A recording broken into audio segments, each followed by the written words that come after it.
নমস্কাৰ N studies বাই চেনেলটোলৈ স্বাগতম জনাইছোঁ। এইটো ভিডিঅ'ত মই ক্লাছ 9 অসমীয়াৰ পাৰ্ট 13 হনুমন্তৰ লংকা দৰ্শন এই চেপ্টাৰটো আলোচনা কৰোঁ। ইয়াতে কিতাপত দিয়া যিমানখিনি কুৱেশ্যন আছে গোটেইখিনি আলোচনা কৰিম আৰু কোনকেইটা কুৱেশ্যন মানে পৰীক্ষাৰ কাৰণে অলপ বেছি ইম্পৰ্টেণ্ট হয় অহাৰ ভালেখিনি চান্স আছে সেই কুৱেশ্যনকেইটা মই তোমালোকক কৈ যাম।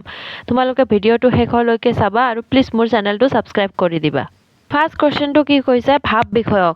চমুকৈ উত্তৰ দিয়া।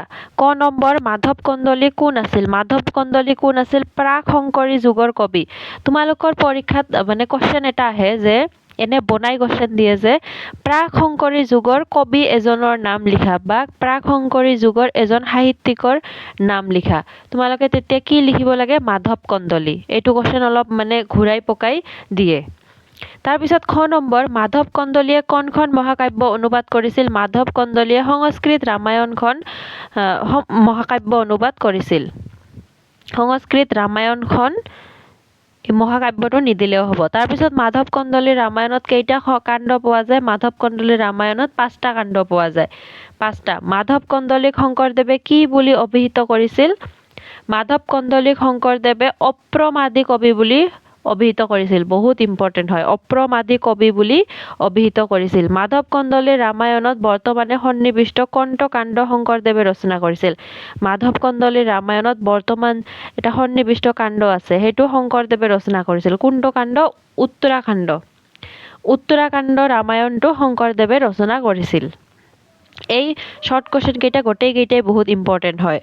তাৰপিছত হনুমন্তৰ লংকা দৰ্শন কাব্যাংশটো কোনটো কাণ্ডৰ পৰা লোৱা হৈছে? এইটোও বহুত ইম্পৰ্টেণ্ট হয়। কোনটো কাব্যৰ পৰা লোৱা হৈছে? সুন্দৰাকাণ্ড ৰামায়ণৰ পৰা লোৱা হৈছে। সুন্দৰাকাণ্ড ৰামায়ণ। মাধৱ কন্দলীৰ বাহিৰে শংকৰ পূৰ্ব যুগৰ কবি কেইজনৰ নাম লিখা।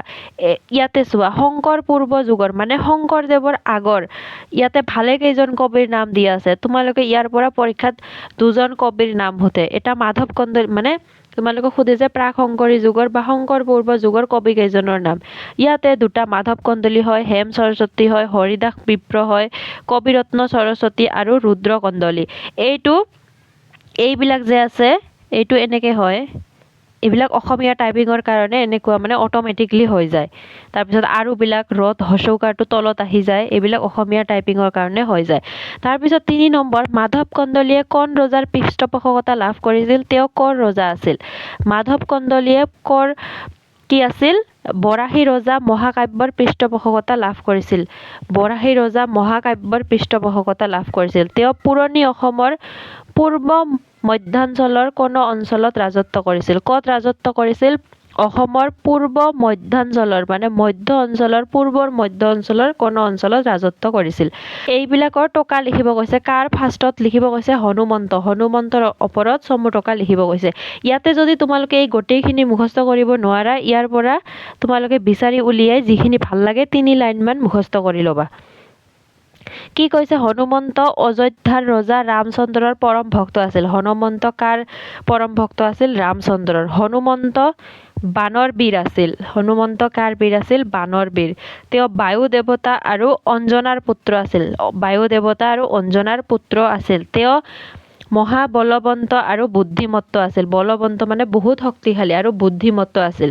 ৰাৱণে সীতাক হৰণ কৰি নিয়াৰ পাছত সাগৰ পাৰ হৈ লংকাত প্ৰৱেশ কৰি সীতাৰ সন্ধান উলিয়াইছিল। সীতাক হৰণ কৰি নিয়াৰ পিছত সাগৰ পাৰ হৈ লংকাত প্ৰৱেশ কৰি সীতাৰ সন্ধান উলিয়াইছিল। ৰাম ৰাৱণৰ যুদ্ধত লক্ষ্মণক মেঘনাদে শৰ মাৰি বধ কৰাত বিশল্যকৰণী সঞ্জীৱনী আনিবলৈ গৈ হনুমানে গোটেই পৰ্বতখনকে দাঙি আনিছিল। কি হৈছে? যেতিয়া ৰাম ৰাৱণৰ যুদ্ধত লক্ষ্মণক মেঘনাদে শৰ মাৰি বধ কৰাত কি কৰিছিল? বিশল্যকৰণী বিষটো কি কৰাৰ কাৰণে গুচাবলৈ এটা গছৰ পাত লাগিছিল, সেইটো আনিবলৈ গৈ কি কৰিছিল? সঞ্জীৱনী আনিবলৈ গৈছিল আৰু গৈ গোটেই পৰ্বতখনকে দাঙি আনিছিল। তেওঁৰ অন্তৰত আৰু সুখত সদায় ৰাম বাস কৰিছিল। অন্তৰত আৰু সুখত যেতিয়া খুচি হয়, দুখত, অন্তৰত সকলো সময়তে ৰাম ৰাস কৰিছিল। লক্ষণক হ'ব, আকাৰটো নহয়। তাৰপিছত আমি কাৰ বিষয়ে পঢ়িম? সুগ্ৰীৱ। সুগ্ৰীৱ কোন আছিল? বানসকলৰ ৰাজ্য কিষ্কিন্ধাৰ ৰজা বানসকলৰ ৰাজ্য কিষ্কিন্ধাৰ ৰজা বালিৰ ভায়েক আছিল, মানে বালিৰ ভায়েক আছিল সুগ্ৰীৱ। তেওঁ ৰামৰ পৰম মিত্ৰ আছিল, পৰম মিত্ৰ আছিল। সীতাৰ সন্ধানত ঘূৰি ফুৰোতে ৰাম আৰু সুগ্ৰীৱৰ মিলন ঘটিছিল। যেতিয়া সীতাৰ সন্ধানত ঘূৰি আছিল তেতিয়া ৰাম আৰু সুগ্ৰীৱৰ মিলন ঘটিছিল। এইটো নহয় ন হ'ব। ৰাজ্য লাভৰ আশাত সুগ্ৰীৱে ভায়েক বালিক ৰামৰ হতুৱাই হত্যা কৰিছিল। ৰাজ্য লাভৰ আশাত কি কৰিছিল? সুগ্ৰীৱে ভায়েক বালিক ৰামৰ হতুৱাই হত্যা কৰিছিল। সীতাৰ উদ্ধাৰৰ বাবে হোৱা যুদ্ধখনত সমস্ত বানৰ সেনা হৈ সুগ্ৰীৱে ৰামক সহায় কৰিছিল। মানে যদি ভায়েকটোৰ মৃত্যু হৈ যায় তেতিয়া কি হ'ব? নিজে ৰাজ্য দখল কৰিব পাৰিব। সেইকাৰণে যেতিয়া সীতা উদ্ধাৰৰ বাবে যুদ্ধ হৈছিল তেতিয়া কি কৰিছিল? বানৰ সেনা হৈও সুগ্ৰীৱে ৰামক সহায় কৰিছিল। নীল কোন আছিল? নীল এগৰাকী বানৰ বীৰ আছিল, বানসকলৰ বীৰ আছিল। কিষ্কিন্ধাত তেওঁ ৰামচন্দ্ৰক লগ পায়। কিষ্কিন্ধাত কাক লগ পায়? ৰামচন্দ্ৰক। তেওঁ সীতা উদ্ধাৰৰ বাবে সাগৰত যি সেতু নিৰ্মাণ কৰাব লগা হৈছিল সেই কাৰ্যৰ এগৰাকী সেনাপতি আছিল। সীতা উদ্ধাৰৰ বাবে সাগৰত যি সেতু নিৰ্মাণ কৰাব লগা হৈছিল সেই কাৰ্যৰ এগৰাকী কি আছিল? সেনাপতি আছিল। নীল সীতা উদ্ধাৰৰ বাবে লগা ৰাম ৰাৱণৰ যুদ্ধৰ এগৰাকী সেনাপতি আছিল। আৰু নীল সীতা উদ্ধাৰৰ বাবে লগা ৰাম ৰাৱণৰ যুদ্ধৰ এগৰাকী সেনাপতি আছিল। অমৰাৱতী দেৱৰাজ ইন্দ্ৰৰ ৰাজধানী আছিল। অমৰাৱতী ইন্দ্ৰৰ ৰাজধানী। এই নগৰখন দেৱসকলৰ খনিকৰ বিশ্বকৰ্মাই নিৰ্মাণ কৰিছিল। কোনে? খনিকৰ বিশ্বকৰ্মাই নিৰ্মাণ কৰিছিল। ইয়াত সৌন্দৰ্য অতি বিতপন আৰু চালে চকুৰোৱা আছিল। এইটো ৰোৱা, চালে চকুৰোৱা আছিল, মানে সৌন্দৰ্য অতি বিতপন আৰু বহুত ধুনীয়া আছিল। অমৰাৱতীত থকা বাগিচাখনৰ নাম নন্দন কানন আছিল। পৰীক্ষাত দিব পাৰে। অমৰাৱতীত থকা বাগিচাখনৰ নাম নন্দন কানন, য'ত দুষ্প্ৰাপ্য ফুল জকমকাই সদায় ফুলি আছিল। য'ত দুষ্প্ৰাপ্য ফুল জকমকাই সদায় ফুলি আছিল। তাৰপিছত কাশ্যপ নন্দন, সূৰ্যদেৱৰ আন এটা নাম কি আছিল? কাশ্যপ নন্দন। ৰামায়ণৰ আৰু কোনো পুৰাণ শাস্ত্ৰ মতে সূৰ্য দেৱতা কাশ্যপ ঋষি আৰু আদিতিৰ পুত্ৰ আছিল। কি আছিল? ৰামায়ণৰ আৰু কোনো পুৰাণ শাস্ত্ৰ মতে কি? সূৰ্য দেৱতা কাশ্যপ ঋষি আৰু অদিতিৰ পুত্ৰ আছিল বুলি কোৱা হয় কাশ্যপ নন্দনক। এইটো তেওঁ কি বুলি হ'ব? ত্ৰিলোকৰ প্ৰদীপ বুলিও ক'ব পাৰি। ত্ৰিলোকৰ প্ৰদীপ বুলিও ক'ব পাৰি। তাৰপিছত বিশ্বকৰ্মা দেৱতাসকলৰ খনিকৰ হিচাপে খ্যাত। ত্ৰিলোকৰ শ্ৰেষ্ঠ শিল্পী বিশ্বকৰ্মা, শ্ৰেষ্ঠ শিল্পী, আৰ্টিষ্ট। এওঁ দেৱতাসকলৰ অলংকাৰ আৰু বিমান নিৰ্মাণ কৰিছিল। কি কৰিছিল? দেৱতাসকলৰ যিমানবোৰ অলংকাৰ আৰু বিমান, সেইকাৰণে তোমালোকে যে বিশ্বকৰ্মা পূজা কিয় কৰা হয়?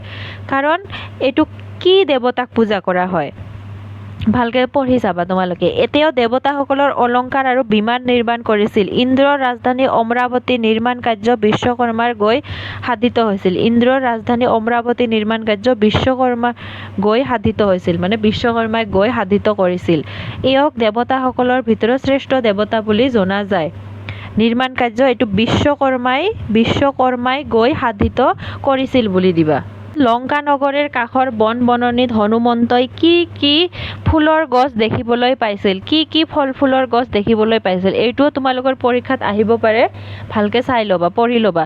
কি লংকা নগৰীৰ যাওঁতে কাষৰ বন-বননিত হনুমন্তই অনেক ফল ফুল দেখিবলৈ পাইছিল। সেইবোৰ হ'ল সৰল, পিয়াল, মনত ৰাখিবা। কি? সৰল, পিয়াল, ঔটেঙা, আঙুৰ, আম, জাম, খেজুৰ, শাল, তাত, তামোল, গমাৰি, বগৰী, সলেং টেঙা, কৰ্দৈ, বীজপুৰ, আমলখি, অমৰা, বুট, মণিচাৰ বা বিন, কল, গোনকল, সেৱতী, মালতী, নাৰিকল, শ্ৰীফল, মহৰী, পাৰিজাত, চটিয়কা, হাৰিঠা, নগকেশ্বৰ আদি বিভিন্ন ফল ফুলেৰে আগুৰি আছিল লংকাৰ বন। ইয়াৰ পৰা তোমালোকে যিমানখিনি পাৰা 10টামান মনত ৰাখিবা, পৰীক্ষাত আহি যায়। ইয়াৰ উপৰিও এসময়ত আছিল পদুম ফুলেৰে ভৰি থকা ধুনীয়া পুখুৰী। পৰীক্ষাত আহে কেতিয়াবা। তাৰপিছত হনুমন্তই কি ৰূপ ধৰি লংকা নগৰীত প্ৰৱেশ কৰিছিল? তেওঁ সেই ৰূপ ধৰাৰ কাৰণ কি আছিল? হনুমন্তই কি ৰূপ ধৰি গৈছিল? হনুমন্তই বিৰাল অৰ্থাৎ মেকুৰীৰ ৰূপ লৈ লংকা নগৰীত প্ৰৱেশ কৰিছিল। লংকা নগৰীত সুৰক্ষা ব্যৱস্থা অতি শক্তিশালী আছিল। হনুমানে নিজ ৰূপেৰে তাত প্ৰৱেশ ৰাক্ষসবোৰে তেওঁক ধৰি পেলাব আৰু বান্ধি লৈ ঘৰে ঘৰে লৈ ফুৰাৰ সম্ভাৱনা দেখিছিল। হনুমানে কি দেখিছিল? নিজ ৰূপেৰে তাত প্ৰৱেশ কি দেখিছিল ৰাক্ষসবোৰে তেওঁক ধৰি পেলাব আৰু বান্ধি লৈ ঘৰে ঘৰে লৈ ফুৰাৰ সম্ভাৱনা দেখিছিল সেইবাবে তেওঁ তেওঁ কি কৰিছিল মায়া বিদ্যাৰে এইটো জফলা আকাৰ বিদ্যাৰে নিজৰ শৰীৰটোক এটি মেকুৰীলৈ ৰূপান্তৰ কৰি লংকা নগৰীত প্ৰৱেশ কৰিছিল তাৰ পিছত হনুমন্তই পদূলি সময়ত দেখা লংকা নগৰীৰ এটি দৃশ্য এইটো আহে কেতিয়াবা সীতাৰ সন্ধানত সাগৰ পাৰ হৈ হনুমন্ত লংকা অভিমুখে গৈছিল বিবিধ ফল ফুলেৰে জাতিষ্কাৰ বননিৰ পাৰ হৈ এইটো বননি পাৰ হৈ গধূলি সময়ত উপস্থিত হৈ লংকা নগৰীত প্ৰৱেশ কৰিবলৈ সাজু হ'ল কি হ'ল লংকা নগৰীত প্ৰৱেশ কৰিবলৈ সাজু হ'ল কিন্তু তেওঁৰ প্ৰকাণ্ড শৰীৰটো দেখিলে লংকাত থকা ৰাক্ষসে তেওঁক বান্ধি ঘৰে ঘৰে লৈ ফুৰা বুলি ভাবি তেওঁ ভয় কৰিছিল তেতিয়া কি কৰিলে তেওঁ মায়া বিদ্যাৰে নিজৰ শৰীৰটোক এটি মেকুৰীলৈ ৰূপান্তৰ কৰিছিল এইটো মানে তোমালোকে যি মানে চেপ্টাৰটোত পঢ়িছা গোটেই কাহিনীটোৱে মানে অলপ কেনেকে মানে হনুমন্তই লংকা দৰ্শন কৰিছে সেইটোৱে নিজৰ শৰীৰটোক এটি মেকুৰীলৈ ৰূপান্তৰ কৰিলে মেকুৰী এটি হৈ তেওঁ দেৱাল বগাই লংকাৰ সৌন্দৰ্য উপভোগ কৰিব ধৰিলে ত্ৰিকুট পৰ্বত স্থাপিত এইটোও তোমালোকক দিব পাৰে যে লংকা নগৰখন ক'ত ত্ৰিকুট পৰ্বতত বিশ্বকৰ্মা নিৰ্মিত ইন্দ্ৰৰ ৰাজধানী অমৰাৱতীহে ত্ৰিকুট পৰ্বত স্থাপিত থকা লংকা নগৰখন যেন কাৰ নিচিনা দেখা গৈছিল বিশ্বকৰ্মা নিৰ্মিত ইন্দ্ৰৰ ৰাজধানী অমৰাৱতীহে মানে ইন্দ্ৰৰ ৰাজধানীৰ নিচিনা সমগ্ৰ লংকা নগৰীৰ চাৰিসীমা সোণৰ গড়েৰে নিৰ্মিত আছিল সোণ মণি মুকুতা আদিবোৰে ঠাইখনৰ এইটো মুকুতা হ'ব মণি মুকুতাৰে আদিবোৰে ঠাইখনৰ মাজে মাজে জলমণ্ডলৈ থাকি পোহৰ বিলাই আছিল সোণ মণি মুকুতা আদিবোৰে ঠাইখনৰ মাজে মাজে কি হৈছিল জলমণ্ডলৈ থাকি পোহৰ বিলাই আছিল গোটেই লংকা নগৰীখনৰ চৌপাশে একোটা ডাঙৰ গড়ে বেৰি আছিলে চাৰিওপাশে কি আছিল একোটা ডাঙৰ গড়ে বেৰি আছিলে দেৱতা অসুৰ আদিয়ে পাৰ হ'ব নোৱাৰাকৈ শাৰী শাৰী বিভিন্ন যন্ত্ৰ সাজি থোৱা আছিল গধূলি সময়ত দেখা লংকা নগৰীখন দুৰ্গম স্থান যেন লাগিছিল হনুমন্তৰ হস্যইটো নহয় হনুমন্তৰ মানে কি আছিল অসুৰ দেৱতা আদি সকলে যাতে তাতে প্ৰৱেশ কৰিব নোৱাৰে সেইকাৰণে ডাঙৰকৈ শাৰী শাৰীকৈ যন্ত্ৰ সাজি থোৱা আছিল তাৰ পিছত সুৰক্ষিত লংকা নগৰী দেখি হনুমন্তৰ মনলৈ কেনে ধৰণৰ চিন্তা আহিছিল ৰাম ভক্ত হনুমন্তই প্ৰভুৰ দুখ দেখি সীতাৰ সন্ধানত লংকা নগৰীত উপস্থিত হৈছিল এইবিলাক একেটা কথাকে বাৰে বাৰে মানে বেলেগ ধৰণেৰে লিখি দিয়া হৈছে গধূলি সময়ত তেওঁ দেখিছিল যে গোটেই লংকাখন সোণেৰে নিৰ্মিত গড় এইটো গড়ে নহয় গড় হ'ব লংকা নগৰীৰ বহল চাৰিসীমা আৱৰি আছে অসংখ্য এইটো এনেকে হ'ব অসংখ্য মজবুত দুৰ্গই নানা যন্ত্ৰৰে সজ্জিত সেই দুৰ্গ দেৱতাই অসুৰ আদিয়ে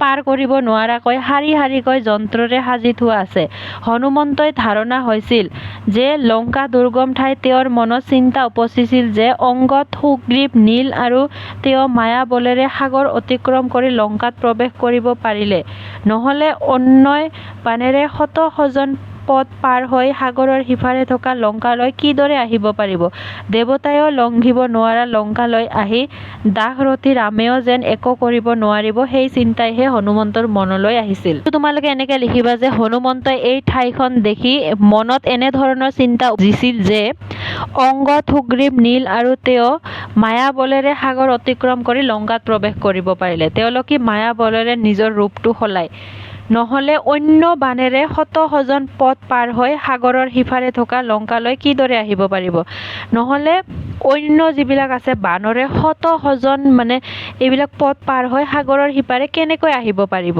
দেৱতায়ো লংঘিব নোৱাৰিব আৰু ভাবিছিল যে এই দাসৰথী ৰামেও এই লংকালৈ আহি একো কৰিব নোৱাৰিব সেইবিলাক চিন্তাই হনুমন্তৰ মনলৈ আহিছিল সুবেল শৃংগত বহি হনুমন্তই কি ভাবিছিল হনুমন্তই ভাবিছিল যে সীতাক বিচাৰি ত্ৰিকুট পৰ্বতৰ ওপৰত সুবেল শৃংগত আহি উপস্থিত হৈছিল হনুমন্ত ত্ৰিকুট পৰ্বতৰ ওপৰত এতিয়া শৃংগত বহি ভাবিছিল যে সমুদ্ৰ অতিক্ৰম কৰি তেওঁ সুস্থ শৰীৰেৰে সুবেল আহি পাইছে সুস্থ শৰীৰে এতিয়া তেওঁ আগলৈও আগবাঢ়ি যাব পাৰিব সাগৰ পাৰ হওঁতে কিন্তু তেওঁৰ মনলৈ কোনো শংকা অহা নাছিল সেইবাবে এতিয়া তেওঁ আগবাঢ়িব নোৱাৰিব বুলি ভাবিবলৈ লাজ লাগে এইবিলাক কথা ভাবি হনুমন্তই সুবেলত শৃংগত বহি দ্বিতীয় অমৰাৱতী এইটো তলত এনে দ্বিতীয় অমৰাৱতী সদৃশ লংকা নগৰীলৈ যাবলৈ ভাবিছিল। এইবিলাক কথা ভাবি সুবেলত বহি কি ভাবিছিল? সুবেল শৃংগত বহি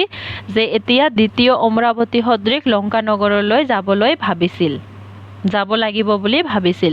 তাৰপিছত হনুমন্তৰ লংকা দৰ্শন কাব্যাংশৰ মূল কথাখিনি, এইটো যদি তোমালোকে মুখস্থ কৰা বেলেগ আৰু পঢ়িব নালাগে। ইয়াতে সকলোখিনি প্ৰশ্নৰ মানে উত্তৰ আছে। ইয়াতে কেনেকৈ হনুমন্তই লংকা দৰ্শন কৰিছিল, কি কি ফল মূল দেখা পাইছিল, এইবিলাক গোটেইখিনিয়ে আছে। এইখিনি যদি তোমালোকে পঢ়া আৰু বেলেগ পঢ়িব নালাগে। এইখিনি মই পঢ়ি নিদিওঁ কাৰণ ওপৰত মই এই ছেম বস্তুবিলাকে আলোচনা কৰিলোঁ, একেই হয়।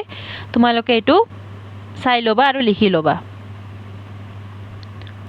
এতিয়া আমি ভাষা বিষয়কখিনি পঢ়োঁ। তলৰ শব্দবোৰৰ আধুনিক ৰূপ লিখা। এই আধুনিক ৰূপ লিখা কুৱেশ্যনবিলাক বহুত বেছি ইম্পৰ্টেণ্ট হয়। কণ্টকী মানে কাঁইটীয়া গছ, ছাতিমাল মানে ছটি অনা গছ, তহিতে মানে তাত, দেখিলন্ত মানে দেখিলে। আধুনিক ৰূপ লিখা পৰীক্ষাত দিয়ে তোমালোকৰ। তাৰপিছত সমাৰ্থক শব্দ লিখা। গগন, গগন মানে আকাশ, বিড়াল মানে মেকুৰী, গড় মানে দুৰ্গ, কঠ কথা, এইবিলাক যে আমি কওঁ। তাৰপিছত পৱন মানে কি হয়? বতাহ, বতাহ বায়ু। সমুদ্ৰ মানে সাগৰ, জলধি, এইটো বেলেগ বেলেগ হয়। সাগৰ, সাগৰ কমা জলধি। তাৰপিছত অতি সমূহ উত্তৰৰ প্ৰশ্ন, ইম্পৰ্টেণ্ট হয় এইবিলাক। মাধৱ কন্দলী কোন যুগৰ কবি আছিল? প্ৰাক শংকৰী যুগৰ। মাধৱ কন্দলীৰ ৰামায়ণত কোন দুটা কাণ্ড পোৱা যায়? আদিকাণ্ড আৰু উত্তৰাকাণ্ড দুটা পোৱা যায় মাধৱ কন্দলীৰ ৰামায়ণত। তাৰপিছত কাৰ পৃষ্ঠপোষকতাত মাধৱ কন্দলীয়ে সংস্কৃত ৰামায়ণ মহাকাব্যখন অসমীয়া ভাষালৈ অনুবাদ কৰিছিল? বৰাহী ৰজা মহামাণিক্যৰ। এনচাৰ হয় বৰাহী ৰজা মহামাণিক্যৰ পৃষ্ঠপোষকতাত পৃষ্ঠপোষক সংস্কৃত ৰামায়ণ মহাকাব্যখন অসমীয়া ভাষালৈ অনুবাদ কৰিছিল। মাধৱ কন্দলীৰ ৰামায়ণ আদি আৰু উত্তৰাকাণ্ড দুটা কোনে ৰচনা কৰিছিল? আদি আৰু উত্তৰাকাণ্ড দুটা ক্ৰমে মহাপুৰুষ মাধৱদেৱ আৰু শ্ৰীমন্ত শংকৰদেৱে ৰচনা কৰিছিল। তোমালোকে এইটো মনত ৰাখিবাচোন, আদিকাণ্ড ৰামায়ণ আৰু উত্তৰাকাণ্ড ৰামায়ণ কোনে কোনে ৰচনা কৰিছিল? কোনটো মাধৱদেৱে, কোনটো শংকৰদেৱে? মাধৱ কন্দলীৰ ৰচনাত কবিৰ মৌলিকতাৰ প্ৰভাৱ দেখা যায় নে নাযায়? মাধৱ কন্দলীৰ ৰচনা মৌলিকতাৰ প্ৰভাৱ দেখা যায়। পৱন নন্দন কোন? পৱন নন্দন হ'ল পৱন পুত্ৰ হনুমান, মানে হনুমানক আৰু কি বুলি কোৱা হয়? পৱন নন্দন, মানে পৱনৰ পুত্ৰ হনুমান। তাৰপিছত লংকাপুৰী ক'ত অৱস্থিত আছিল? এইটো কুৱেশ্যন মই কৈছিলোঁ। লংকাপুৰী ত্ৰিকুট পৰ্বতৰ ওপৰত অৱস্থিত আছিল। অমৰাৱতী কোনে নিৰ্মাণ কৰিছিল? অমৰাৱতী দেৱতাৰ মিকিৰ বিশ্বকৰ্মাই নিৰ্মাণ কৰিছিল। দেৱতাৰ মিকিৰ বিশ্বকৰ্মাই বা দেৱতাৰ খনিকৰ, এনেকৈও দিব পাৰে, দেৱতাৰ খনিকৰ বিশ্বকৰ্মাই। হনুমানে কিহৰ ওপৰত বহি লংকা নগৰীখন চাইছিল? হনুমানে সুবেল শৃংগত বহি লংকা নগৰীখন চাইছিল। কাশ্যপ নন্দন কোন? কাশ্যপ নন্দন সূৰ্যৰ আন এটা নাম। পদ্মিনী দিঘি মানে কি? পদ্মিনী দিঘি মানে হ'ল পদুম ফুলেৰে ভৰি থকা পুখুৰী। পদ্মিনী দিঘি মানে পদুম ফুলেৰে ভৰি থকা পুখুৰী। দাশৰথী ৰাম, ৰামৰে কি অৰ্থ কৰিছে? দাশৰথী ৰাম দশৰথৰ পুত্ৰ ৰামৰ অৰ্থ প্ৰকাশ কৰিছে। দশৰথৰ পুত্ৰ ৰাম, মানে দাশৰথী ৰামে কি বুজাইছে? দশৰথৰ পুত্ৰ ৰাম। তাৰপিছত কি দেখি হনুমন্ত চিন্তিত হৈছিল? লংকাৰ সুৰক্ষা ব্যৱস্থা, বধ জফলা। লংকাৰ সুৰক্ষা ব্যৱস্থা দেখি হনুমন্ত চিন্তিত হৈছিল। লংকাৰ সুৰক্ষা ব্যৱস্থা দেখি হনুমন্ত চিন্তিত হৈছিল। এই চেপ্টাৰটোত এইখিনিয়ে কুৱেশ্যন আছিল। তোমালোকে যিমান ভালকৈ পাৰা মুখস্থ কৰিবা আৰু এই এডিশ্যনেল কুৱেশ্যনবিলাক তোমালোকে মুখস্থ কৰিবা। পৰীক্ষাত এনেকৈ আজিকালি বনাই দিয়ে। ভিডিঅ'টো যদি শেষলৈকে চাইছা প্লিজ লাইক, শ্বেয়াৰ আৰু ছাবস্ক্ৰাইব কৰি দিবা। Thank U.